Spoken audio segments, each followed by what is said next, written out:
అందరికీ నమస్కారం అండి. ఈరోజు మనం సిహెచ్డి లక్ష్మణరావు గారు రచించిన పునరావృతం అనే ఓ చక్కటి కథను విందాం. ఇక కథలోకి వెళ్దాం. ఉద్యోగ విరమణ అయ్యింది. ఇంట్లో హాయిగా ఉందామన్న నా కల నిజం కాలేదు. కొడుకులిద్దరికి చదువులు చెప్పించి ఉద్యోగస్తులు చేసి వాళ్ళకి పెళ్లిళ్లు చేసి మా చేతిలో ఉన్న ఆస్తిని అప్పజెప్పి సేదదీరుదామనుకునేసరికి ఇంట్లో తగాదాలు మొదలు. ఇంత చేసిన మాకు వాళ్ళిచ్చే బహుమతి మమ్మల్ని వాటాలతో కాటాలో తూయించినట్లు పెద్దవాడి దగ్గరో నెల చిన్నవాడి దగ్గరో నెల పంచుకుంటున్నారు. అడ్డాల్లో ఉన్నప్పుడే పిల్లలు తప్ప గడ్డాలొచ్చిన తర్వాత కాదన్నది స్పష్టమైంది. ఏమండి, నన్ను క్షమించండి, వీళ్ళేదో ఉద్ధరిస్తారని మిమ్మల్ని కూడా తోలనాడాను. పాదాలపై పడి ఏడుస్తున్న నా భార్య భుజం పట్టుకుని లేవనెత్తుతూ, ఇప్పుడేమనుకుంటే ఏం లాభం, మూలపడిన మనల్ని మెడపెట్టుకుని బయటికి గెంటే ముందే ఒంట్లో ఓపికున్నప్పుడే మనం ఆశ్రమం చూసుకుని వెళ్ళిపోవడం మంచిది. చేతులారా చేసుకున్నది ఊరకనే పోతుందా? చచ్చిన దాన్ని మరింత చంపొద్దు. తనలో తనే కృంగిపోతుంది. మన బ్రతుకులకి భరోసా పెన్షన్ ఉంది. ఏ ఆధారం లేని జీవితాలైతే ఎంత దుర్భరం. తలచుకుంటేనే భయంగా ఉంది. బొంగురుపోయిన గొంతుతో నా భార్య నోటి వెంట వచ్చిన మాటలకి ఆశ్చర్యపోయాను. నా భార్య నా మాటకి ఎదురు చెప్పకుండా ఒప్పుకోవడం నా 60 ఏళ్లలో ఇదే మొదటిసారి. సగం చెడితే గాని బుద్ధి రాదుగా. మా నిర్ణయాన్ని పిల్లల ముందుంచాం. మీ ఇష్టం అన్నారు తప్ప ఉండమని అనలేదు. మా మనసులు రాయిలా మారాయి. ఆశ్రమాల కోసం వాకబు చేసుకుంటున్నాం. గోవిందపురంలో గల ఆదర్శ ఆశ్రమానికి చేరుకున్నాం. నా శ్రీమతి మనసు కల్లోలంతో నిండిపోయింది. ఆ బాధ ఆమె ముఖంలో స్పష్టంగా కనిపిస్తోంది. ఆశ్రమంలో అడుగుపెట్టాం. ఆశ్రమం యాజమాన్యం మమ్మల్ని వివరాలు అడిగారు. నా పేరు రాజేందర్, నా భార్య పేరు కౌముది. దగాపడిన తల్లిదండ్రులం. చెప్పగానే సిబ్బంది మా వంక పరీక్షగా చూస్తూ, అన్నపూర్ణమ్మ గారు మీకేమవుతారు ప్రశ్నించాడు మేనేజర్. మా అమ్మగారే, మా అత్తగారే ఏకకంఠంతో చెప్పామిద్దరము. ఈ ఆదర్శ ఆశ్రమం మీ అమ్మగారు స్థాపించిందే. అభాగ్యులెందరికో ఇక్కడ స్థానం కల్పించారు. ఆశ్రమానికి విరాళాలు ఎంతో మంది మహానుభావులు అందించారు. అన్నీ బావున్నా మిమ్మల్ని గూర్చి ఆమె దిగులు చెందేవారు. చివర చూపులు దక్కకపోతాయా అని ఎదురు చూశారు. ఆశ తీరకముందే కాలం చేశారు. మేనేజర్ బాధపడుతూ మెల్లగా చెప్పాడు. నేను కౌముది నిశ్చేష్టులయ్యాము. ఏడుపు మా సొంతమైంది. కౌముది భోరున విలపించింది. అప్పటికే తన కళ్ళు బాగా వాచిపోయాయి. అది చూడలేక మేనేజర్, ఊరుకొండమ్మా, అంతా దైవఘటన, సముదాయించడానికి ప్రయత్నించాడు. ఓదార్పుకి అర్హురాలు కాదేమో, తన కన్నీటితో పాపాన్ని కడుక్కొనివ్వండి. కళ్లల్లో కన్నీరంతా ఇంకిపోయే వరకు ఏడవనివ్వండి. తాపత్రయపడి బావుకున్నదేమిటో అర్థమయ్యే వరకు బాధపడనివ్వండి. మీరు మరీ కఠినంగా మాట్లాడుతున్నారు. మేనేజరు నన్ను వారించబోయాడు. మేనేజర్కి గతాన్ని వివరించాను. హఠాత్తుగా నాన్నగారు పోయారు. ఆయన ప్రైవేటు ఉద్యోగి. ఉండడానికి సొంత ఇల్లు తప్ప వెనక చెప్పుకోదగ్గ ఆస్తులేమీ లేవు. భర్త పోయి అమ్మ పుట్టెడు దుఃఖంలో ఉంది. అప్పటికి నా వయసు 14 ఏళ్లు. ఏ జన్మ పాపమో, ఈ జన్మ శాపమో, వీడి భవిష్యత్తు ఎలాగో. నా మీద జాలిపడిన లోకులు మాటలు నా చెవిన పడ్డాయి. అమ్మకి అందరూ ఉన్నా పరిస్థితులు తలక్రిందులయ్యేసరికి ఏకాకిగా మిగిలింది. చితికిన మా బతుకుల్ని ఆదుకోవడానికి ఏ బంధువులు ముందుకు రాలేదు. అమ్మ అయోమయంలో పడింది. ఆపదల ఆదుకున్న వాళ్లే నిజమైన స్నేహితులన్నట్టుగా అమ్మ మిత్రురాలు సుభద్రాదేవి కనిపించింది. వృత్తిరీత్యా ఆమె ఒక టీచరు. అమ్మకి ఆర్థిక సాయం చేసిందే కాక కొండంత ధైర్యాన్ని నూరిపోసింది. బాధ్యతలు ఉన్నవాళ్లు బాధపడుతూ కూర్చుంటే చెయ్యవలసిన పనులు చెయ్యలేరు. కొడుకు భవిష్యత్తు నీ బాధ్యత. విధిరాతకు అందరూ తలవగ్గాల్సిందే. అమ్మ భుజాన్ని తట్టి జీవితం మీద ఆశను పెంచి బ్రతుకు మీద తీపిని గుర్తు చేశారు. రోజులు గడుస్తున్నాయి. క్రమేపీ అమ్మ బాధ నుండి తేరుకోసాగింది. అమ్మలో ఆలోచనలు మొదలయ్యాయి. గుండె దిటువ చేసుకుంది. చదువు లేకపోయినా లోకజ్ఞానం ఎక్కువ. ఇరుగు పొరుగే తన సొంతం అనుకుంది. అందరికీ తలలో నాలుకలా మారింది. మిత్రురాలిచ్చిన ష్యూరిటీతో బ్యాంక్ లోను తీసుకుని 2 గేదెల్ని కొని పాల వ్యాపారం మొదలుపెట్టింది. ఆ డబ్బులతో నన్ను చదివించసాగింది. నాకు ఏ విధంగా లోటు రాకుండా, లేకుండా, తెలియకుండా పెంచసాగింది. నేను 10th అత్యధిక మార్కులతో పాస్ అయ్యేసరికి అమ్మ ఎంత ఆనందపడిందో చెప్పడం నా వల్ల కాదు. నాకొచ్చిన పొగడ్తలతో తను పడిన కష్టాన్నంతా మర్చిపోయింది. తన కష్టసుఖాల్లో పాలుపంచుకున్న మిత్రురాలికి స్వీట్లు పంపించి కృతజ్ఞతలు తెలుపుకుంది. అలా రోజులు గడిచిపోతున్నాయి. నేను పెద్ద చదువులు బాగానే చదివి పెద్ద ఉద్యోగాన్నే పొందాను. అమ్మకి ఏ కష్టం రాకుండా చూసుకోవాలి. మాకెంతో సాయపడిన సుభద్రమ్మ గారికి ఏ ఆపద వచ్చినా ఆదుకోవాలి. గతాన్ని మరచిన వ్యక్తి శవంతో సమానం అని నా అభిప్రాయం. ఉన్న 2 గదుల్ని అమ్మేయమంటే అమ్మ నా మాట వినలేదు. నాకు కూడా ఊసిపోవాలిగా. నువ్వు చెప్పినట్టే ఒక గేదెని అమ్మేసి బ్యాంక్ లోన్ తీర్చేస్తాను. మరో గేదె మనకుంటుంది. అమ్మ నన్ను ఒప్పించింది. కొద్ది రోజుల్లోనే అమ్మ ఓ సంబంధం చూసి పెళ్లి చేసింది. ఇదివ్వండి అదివ్వండి అని ఆడపిల్లి వారిని సతాయించకుండా కుందనపు బొమ్మలాంటి అమ్మాయిని నాకు కట్టబెట్టింది. అమ్మాయి పేరు కౌముది. రూపంలో లావణ్యమే తప్ప మనసులో మాలిన్యమే.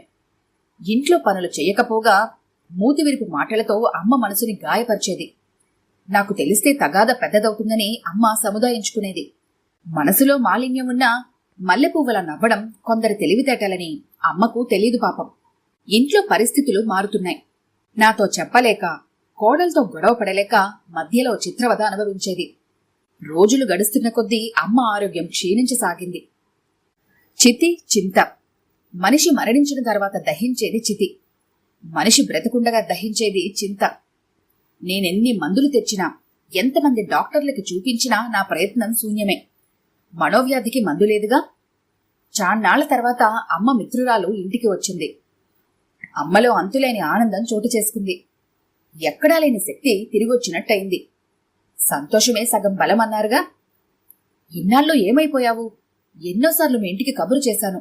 ఎవరూ లేరు. అమ్మ చెప్పుకుపోతోంది. ప్రమోషన్తో దూరంగా బదిలీ అయ్యింది. మా ఆయన అమెరికా వెళ్ళిపోదామని ఉద్యోగం వదిలేయమన్నారు. కొన్ని ఇష్టాలు మనకు కష్టం కలిగించినా మనకి సంబంధం లేకుండా జరిగిపోతూ ఉంటాయి. ఆమె మాటల్లో ఏదో బాధ దాగుందని అమ్మ గ్రహించింది. ఏది చేయడానికైనా చేతిలో విషయం కాదు. అందుకని అన్నీ తెలిసిందానివి. నీకు నేను చెప్పాలా? ఎక్కడున్నా నీ క్షేమమే మా క్షేమం. ప్రేమతో అంది అమ్మ. అబ్బాయి ఎలా ఉన్నాడు? వాడు బాగానే ఉన్నాడు. కోడలి విషయంలో బోల్తా పడ్డాము. అమ్మ తలదించుకొని చెప్పింది. భారం భగవంతుడి మీద వేసి కాలంతో పాటు పరిగెత్తడమే. నీవిచ్చిన ధైర్యమే నన్నింత దాని చేసింది అంటూ మనసు విప్పి మాట్లాడుకున్నారు. మధ్యాహ్నం కలిసి భోజనాలు చేశారు.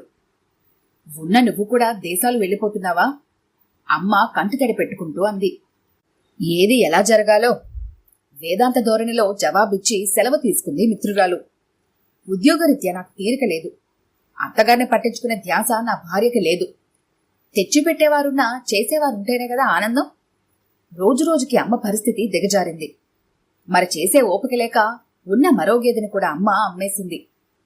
ఆకులో తిండి, చాప మీద నిద్ర. ఆకులో తింటే ఆకలి తీరదా? చాప మీద పడుకుంటే తెల్లారదా? ఓపిక తన సొంతమన్నట్టు అమ్మ ఏమాత్రం చలించలేదు. నాకో బిడ్డ పుడితే హాయిగా ఆడుకుందామని ఆశపడేది. ఆశ ఇంకా తీరలేదు. నా భార్య తగాదాని కొత్తగా మార్చింది. చీటికి మాటికి నాతో తగువ పెట్టుకోవడం మొదలుపెట్టింది. ఆఫీసులో అలసిపోయి వచ్చిన నాకు చిర్రెత్తుకొచ్చింది. అమ్మంటే నా ప్రాణం. తను పడిన కష్టం ఇంకా నా కళ్ల ముందు కదలాడుతూనే ఉంది. అలాంటి అమ్మని విడిచి ఉండడమా? No, never. కలలో కూడా ఇది జరగని పని. అపకారమంటే ఎరుగని ఆమెని వేలెత్తి చూపేదానివా?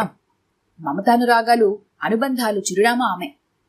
ఇంత జరుగుతున్నా నాకు చెప్పాలనిపించలేదా అమ్మా? విలువలేని మనుషుల ముందు అరుపులెందుకని ఊరుకున్నావా? నాలో ఆవేశం కట్టలు తెంచుకుంది. అమ్మ నా భుజం నిమురుతూ శాంతంగా నేను చెప్పింది విను. నీ భార్య మనసులో విషబీజం పడింది. ఆమెకొచ్చిన లోటేమిటో నాకు అర్థం కాలేదు. నేనంటే పడుతున్నాను గాని నిన్నంటే ఊరుకోను. నా కారణంగా మీ ఎడబాటు సహించలేను. వాళ్ల సొంతమే కదా ఇక్కడ ఉంటున్నది. నేనేమైనా వద్దన్నానా? ముసలివాళ్లు మాకు భారమనుకుంటారు గాని ఇంటికి దిక్సూచి లాంటి వారిని గ్రహించరు. మనసులో కల్మషాలు దాచుకొని జీవితంలో నటించి నడవడం నా వల్ల కాదు.